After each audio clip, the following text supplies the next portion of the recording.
Welcome to Spirit Outspoken, the podcast for Christians who are ready to explore the deeper side of faith. We believe God's truth is bigger than what we've been taught, and that real spirituality isn't something to fear, it's something to discover.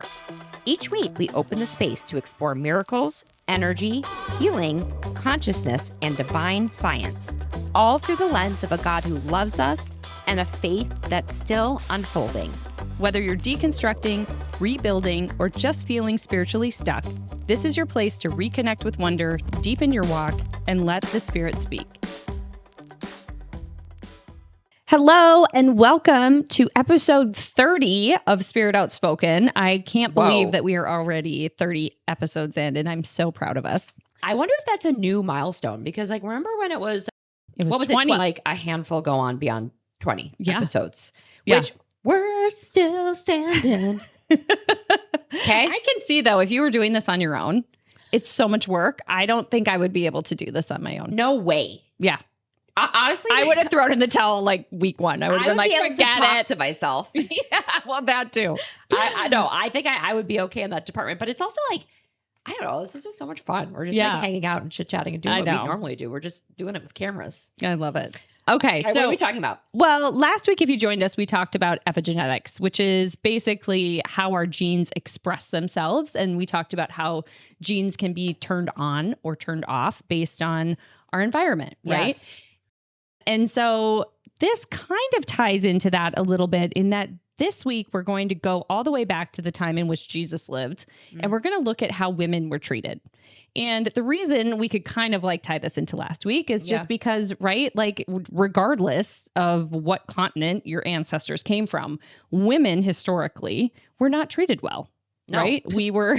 We can all agree. We're going to get into that even more, but some of us might still have a genetic component to some of the treatment our ancestors received centuries ago. Absolutely. Yeah. So, and we just thought it would be a really interesting thing to look at, and look at what Jesus had to say about women, and look at how Jesus treated women. Yes. Because the beautiful thing is, Jesus was actually, he just treated women well.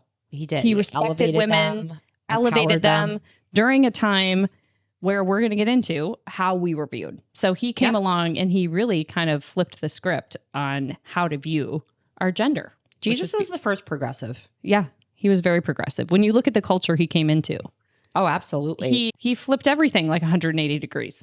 Yeah. And one thing we'll talk about is like, why didn't it stay that way? Yes. Why did Christianity reinforce The hierarchy. the hierarchy when Jesus himself had really breaking it down, Break it down, down, baby. Break it down, JC. Oh my God. Remix. All right. Where are we? We're in Rome? Where are we? Right. So the early church was born into, and we know that this was in the Middle East, right? Yep. So the early church, though, was born into a deeply patriarchal Greco-Roman and Jewish society. So when we look at this, we're going to get into specifics, but basically women were seen as inferior intellectually and spiritually. Yep. They were excluded from legal testimony and formal education. Public leadership by women was often taboo, right? Or scandalous. Yep. And women could be bought and sold like property. Equals not good for women. Right. Yeah, they were legal dependents. So like basically they were under the authority of their father, and then it was just transferred to their husband. So literally property, right? They had no legal identity.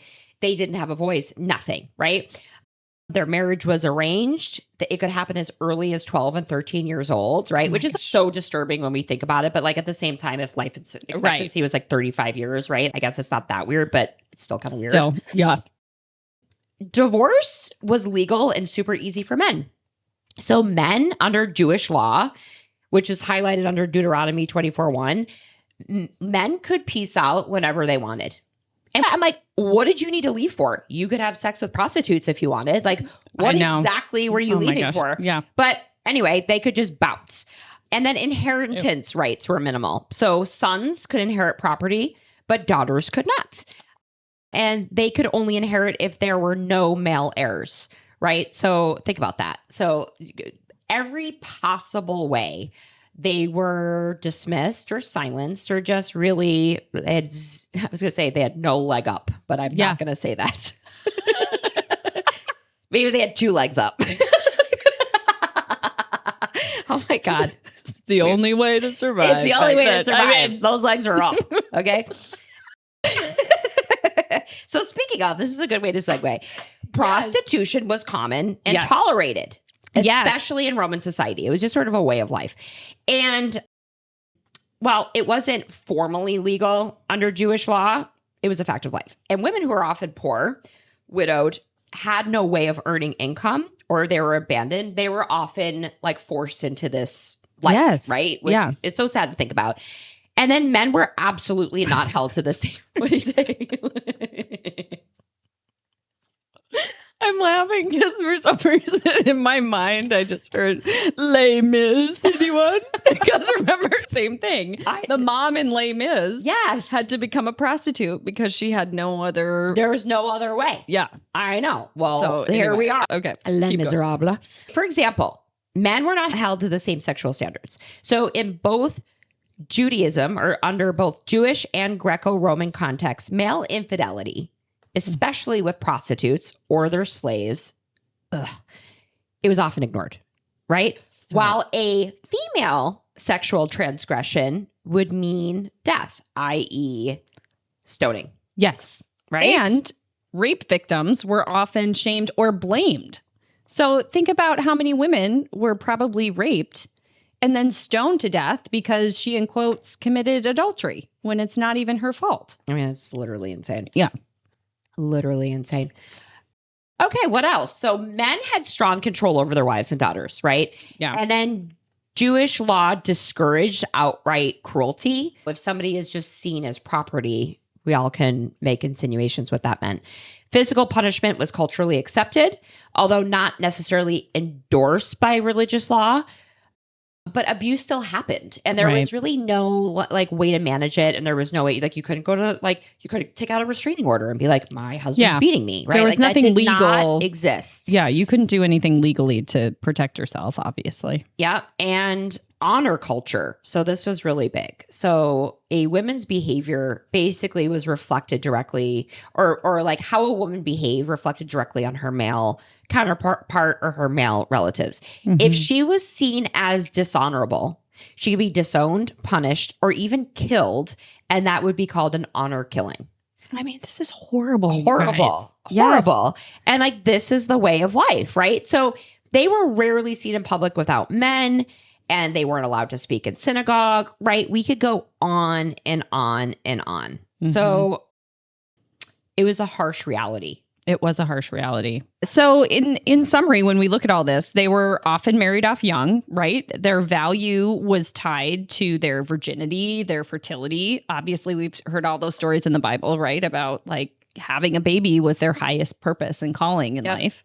They had few legal rights, like we talked about. Prostitution and exploitation were completely widespread.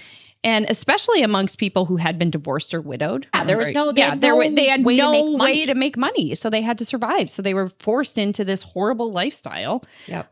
And then just the physical dominance that was allowed to happen against women back then was horrible. But Jesus was a different type of man. He was a different type of man. So Jesus defied these norms. So when we think about everything that we outlined, it wasn't just sort of to talk about the depths in which women suffered, but in every single layer and different fabric of society, women were pushed down and really discouraged to be even like talking about equality isn't even like on the table. And Jesus had a very different approach to women. It was radical. It was radical for those times.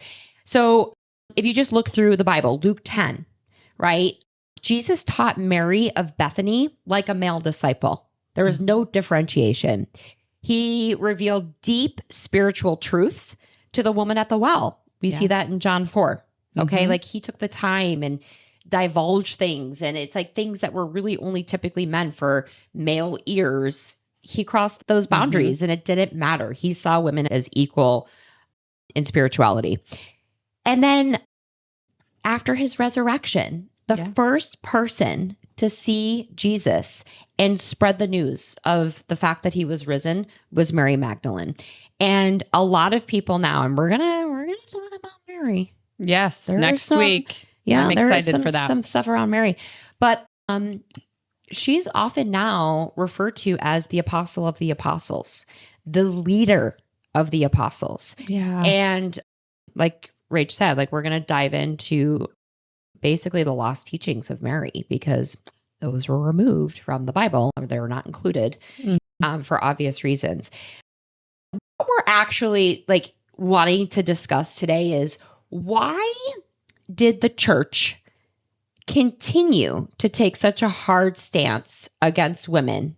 And I'm talking about the Christian church. I'm not saying like Judaism, right? Because like it was so ingrained in their culture, and then like Jesus wasn't seen as their Messiah or their God. So I'm not insinuating that they should have followed his lead. Right. But Christians certainly continue to uphold the male patriarchy, and we're even seeing it still today. Yeah. So like why and how did that happen? These are some of the things that we're going to talk about. Okay. So as Christianity grew, it became less about radical discipleship and way more about structure. Yes. And by the 2nd and 3rd centuries, the church was aligning with the Roman system of order and hierarchy. Okay. Not really the genesis of, not intended, but like the origins of Jesus's teachings and how he modeled respect and empowerment of women. Women's authority was seen as threatening to male power and cohesion. Like that's the why. Yeah. Right? Like it's a threat to male power. Yeah. So how did this get like so ingrained in the church when Jesus didn't show that? And we see over history a few different ways. So in the 2nd century, Tertullian, is that how we would say that? That's how I would say that. I don't know if that's accurate, but that's how we will say it. We don't know if it's true, but Rachel said it is. So we're going with that. Okay. Tertullian, 2nd century. So he called women the devil's gateway. Oh, love it. Right? Think about that theology, right? Of male superiority is coming down to women. If you want to stay pure, stay close to God, women are the problem. And think of what that's saying. Women cannot be trusted. Women will lead you astray. Women have ulterior motives. I mean, there's so much loaded in that one gateway. One simple thing. We are evil. We are temptresses. We cannot be trusted. Yes. Yes. And yet the men are the ones that were leaving their wives and sleeping with prostitutes, but I digress. Oh, Augustine, 4th century, he blamed Eve for the fall of humanity and saw women as spiritually weaker. So like, I have a funny story about this, and oh my gosh. So we were out to dinner with friends, and I like may have had a couple margaritas. Definitely did. Definitely did. And Nikki, Beth, your respective husbands, if you're listening, you'll know where this is going. Charlie went to the bathroom, and he said by the time he came back, I was just going. And he's like, I don't even know how this happened. I was ranting about, I was like, oh, of course, it was Eve who ate the apple. Like, isn't that convenient? You have the female that fell into the trap and ruined it for everybody. And I like had that thought before I even realized that Augustine had that narrative, right? Yeah. So like, think about that. This is an epiphany of a very empowered feminist who has been like researching spirituality, the Bible, all of these things. And then to read that a well-established member of the church is teaching this. Yeah. It was crazy to me. Yeah. So anyway, my rant was well-informed, I guess is what I'm trying to say. I think it's interesting too. So this also goes back to, do you take a literal translation on the Bible or do you look at it contextually? I happen to be one that I am not a theologian by any means, but I have to guess that the creation story is more of a fable. That's controversial, I know. But I believe that it's more of a story that's meant to illuminate the fact that our world was created by a divine being. Yes. That God is all-knowing and in control, that there is a divine plan, that he created everything of the natural world. That's what I think that's meant to teach us, not literally the world was made in 7 days. That's just my personal opinion. And so you think if this moral or fable was passed down generation to generation, and now going back to what we just reviewed about the Jewish culture, of course Eve is going to be the one who wrecked it all because they viewed women in that way. Yes, right? Like Of course, that's a perfect scapegoat. And another way to reinforce the rhetoric, right? Right. Of like, oh, well, it says it right here. Yes. So one of the things that Rachel and I really loved about the teaching of Mary Magdalene, which we'll go into the next episode, was about her take on sin and her viewpoint on sin of being really more so not against breaking rules and laws and right and wrong, but more of a separation from God. And if you think about the original sin, and if you think about what you're saying around your perspective as like, is it a fable? Is it a story to make a point?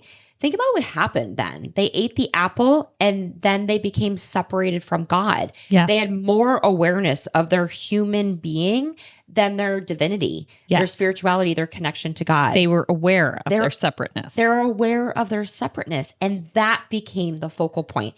And at that moment is when they forgot who they really were. Yeah. So I almost feel like, and I have goosebumps because I just had this realization that makes more sense to me now that that's what sin means. Yes. Than like, I never thought about that, Jason. Yes. It's really cool. Yeah. And they call it the original sin. It's the original sin. It's the original separation from God. Did we just have an epiphany? We had an epiphany. You guys just witnessed like a real life epiphany. I love it. Whoa. Okay. Yeah. So we'll time stamp that. Yeah. Put that on a reel. Put that on a reel. Oh, here's a good one. Thomas Aquinas. I hope I stopped saying his name wrong. Aquinas with a Small penis. What happened to him on the playground? I bet he was tormented. Yeah. Okay. Yeah. Maybe this is why he was so mean about women. So the 13th century, he wrote that women were defective and misbegotten compared to men. What does misbegotten mean? Let's look that one up. Yeah. Let's dive real deep into this insult. I really want to know. Okay. Misbegotten. Badly conceived, designed, or planned. Okay. Okay, Tommy. Tommy with a little weenie.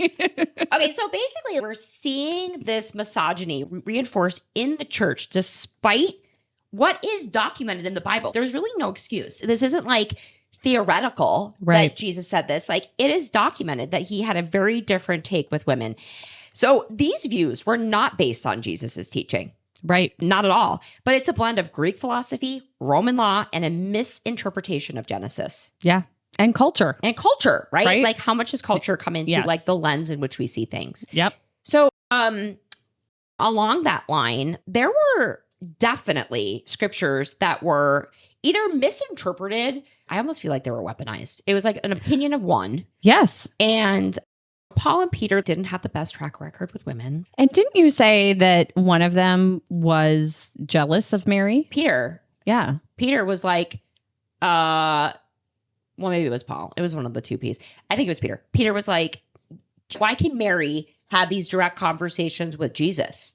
And another apostle or another male leader was like, who are you to question? If Jesus thinks she's good enough, she's good enough. Zip it. Yeah.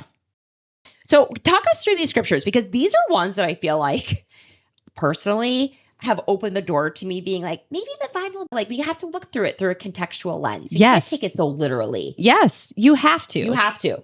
In my opinion, you have to, or you're missing half of that. Should be its own episode. Is literal versus contextual interpretation of the Bible. Yeah. But anyway, okay. So the first one we're looking at is 1 Timothy 2:12, which says, "I do not permit a woman to teach or to assume authority over a man."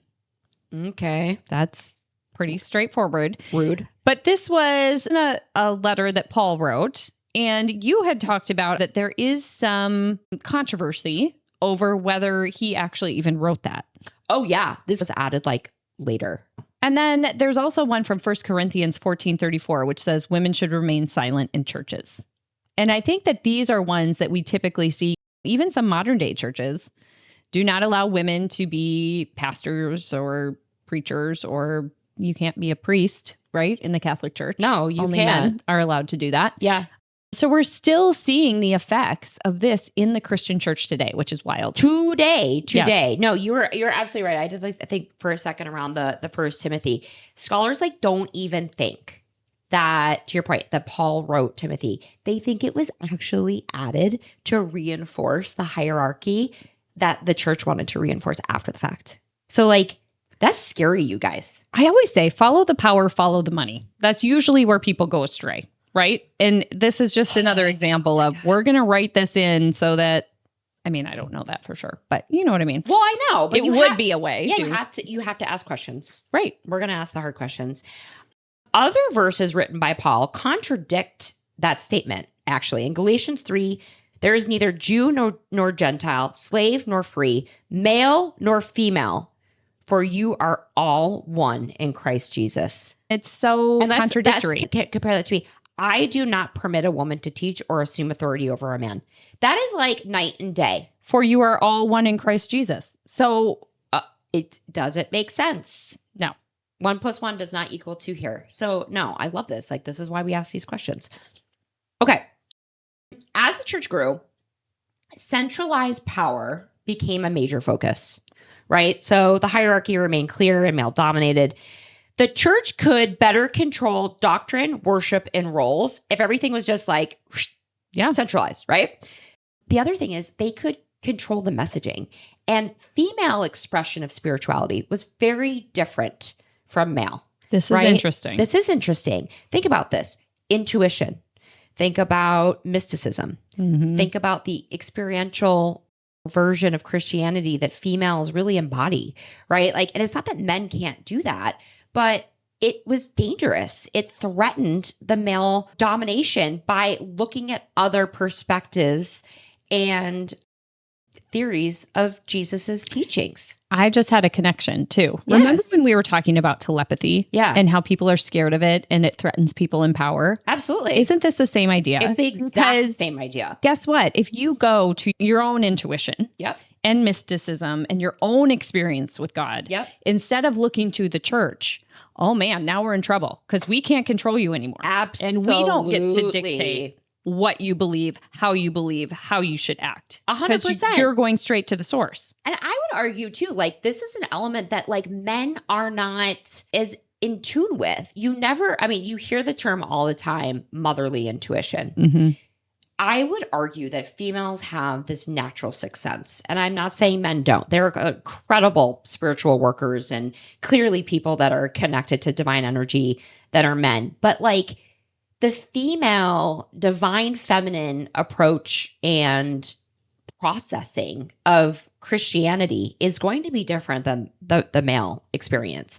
It's very different. It's not rules. It's not regulation. It's not laws and tax and money and this. It's feelings. It's emotions. I don't know. Do you know what I'm saying? It's like, it's again, like the male energy versus female energy, which by the way, we all have. And we all have elements of both, right? Yes, absolutely. Yeah. But when it's all led through this male-dominated energy, we're really not exposed to something that's really special and unique. Yeah. That's kind of the bridge too, right? Oh my God. Well, exploring the feminine aspects of spirituality. I mean, that's really what we're doing. Yep. Yeah. So where did this lead us? So over centuries, this led us to suppression of texts like the Gospel of Mary, the condemnation of female mystics or preachers. That was one thing I thought of. This just continued. Think about the witch trials. Any woman who expressed her faith or her spirituality in a way that was other than what the church dictated as appropriate was either killed or shunned or burned alive. Yes. It just continued. Oh my God. The rise of the idea that women can only serve as helpers, not leaders. We're not helping anymore, okay? No, we're done. We're tired. So, in short, Jesus welcomed women, taught women, elevated women, where the early church, shortly after Jesus's death, completely silenced them. So not because like it was right spiritually, it was because it was strategic socially or strategic in the church. And I don't know, like if women were good enough for Jesus, they should have been good enough for every other leader in the church. And the fact that we're still experiencing this now, and even with this like dogma of, oh, that's woo-woo or that's new age, a lot of these things for me personally as a female connect deeply with me. Yeah. Like incorporating elements of nature, incorporating elements of astrology, things that I just feel naturally, like my intuition just calls to me these things. Like if I spoke about these things, and I was in Salem, Yeah. I would have been a goner. Oh, yeah. And think about that. Yep. I would be denying what I felt was the tools and the elements in which brought me closest to God. Yeah. Crazy, right? Yeah. Yeah. And it still is very much prevalent today. The fear around all of this is still very much prevalent. And I think that would be really something interesting to explore as we keep going, is where does that fear come from? This idea that anything that's not approved by the church is somehow evil. But when we start to go back to the roots of Christianity, so much of what Christ did was progressive and against the norm and shocked everybody. I know. So I know, I love this. Like, when you start looking into the history and stuff, like it's really hard to not challenge. It's really hard to ignore your own desires for spirituality and how you want to feel free to have a relationship with Christ, how you want to have a relationship with God. And I don't know. I feel like this is empowering, because I feel like Jesus would have been like, you go, girl. Yeah. Keep going. Right? Like, I love it. You're showing more unconditional love in your life. Keep going. Yes. You're helping heal yourself and the generations that follow. Do it. Yeah. Right? Like, think about that. I always just say throughout this whole process is listening to my voice, because there have been so many times where the thing that I've been told, or certain denominations would say are evil or against God, have felt nothing but loving and peaceful and beautiful to me, instinctively, to my spirit. And the things that Christians are saying of, you're going to burn in hell, that's evil, we don't like this person because they are. And again, this is just certain denominations of Christianity. Absolutely. It feels so fear-based and arrogant and evil. Yeah, it's hateful. Coming from the place of control, not from a place of love and connection. It's legalism, not love. And Christ was all about love. And how many times did he demonstrate that? He did work on the Sabbath, and people came up to him and like, what are you doing? It's Sunday. This is evil. This guy's evil. And he's like, no, like it's bigger than that. Absolutely. We don't care about these stupid petty laws that you guys are saying. It's bigger than that. We cross cultures. We care for people. We love people who are, think about it. Prostitutes, tax collectors, lepers. He interacted and loved well all of the people that others wouldn't even touch. I know. Because it made them unclean, or it was shunned by society. He flipped it all. I know. And we forget that. Yes. We forget too that. Often we are quoting things out of context, or whether it's Old Testament things. For my faith, I always go by, what did Jesus say or do? What did he demonstrate? Not what did Jewish culture say in their books. And those are important, right? It sets the stage. It was a different time and place. Yes. Like, we're also not throwing, obviously, like, it's very disparaging to hear like how women were treated, but like, it was a different time and place. And I think the Old Testament, right, it provides so much context for us. It provides not only the prophecy, right, like these prophetic visions that people had. So then when Christ came, we were able to prove like, oh my gosh, he's fulfilling these. But it also set the stage for us to understand the culture and the time that Jesus was born into. Yes. Here's the history of these people. Yep. Here's what the culture's like. Now this guy comes in and flips everything on its head with his radical, crazy ways. Now what? Mm-hmm. And so when people go back and quote that stuff all the time versus looking at how he lived his life, I think you're looking at the wrong spot. Oh my gosh. That was a drop the mic Rachel moment. I don't know. No, that was good. That was beautiful. Okay, so if Jesus empowered women and the church leaders silenced them, what voices were lost? What wisdom have we been denied for generations? In our next episode, we'll focus on one of the most misunderstood, misrepresented, and mysteriously erased voices in all of Christian history, Mary Magdalene. Not a prostitute, not just a follower, but a teacher, a visionary, and a spiritual leader whose gospel was buried and is now rising again. I can't wait for this one. Can't wait for this one. Buckle up. Mary's riding shotgun.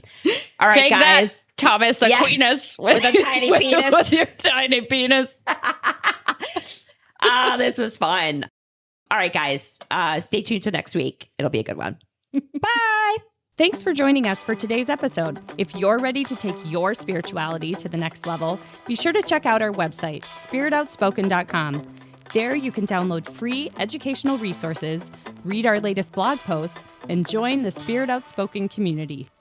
And don't forget to follow us on Instagram and TikTok at Spirit Outspoken to stay up to date on news, happenings, shenanigans, and all things Spirit Outspoken.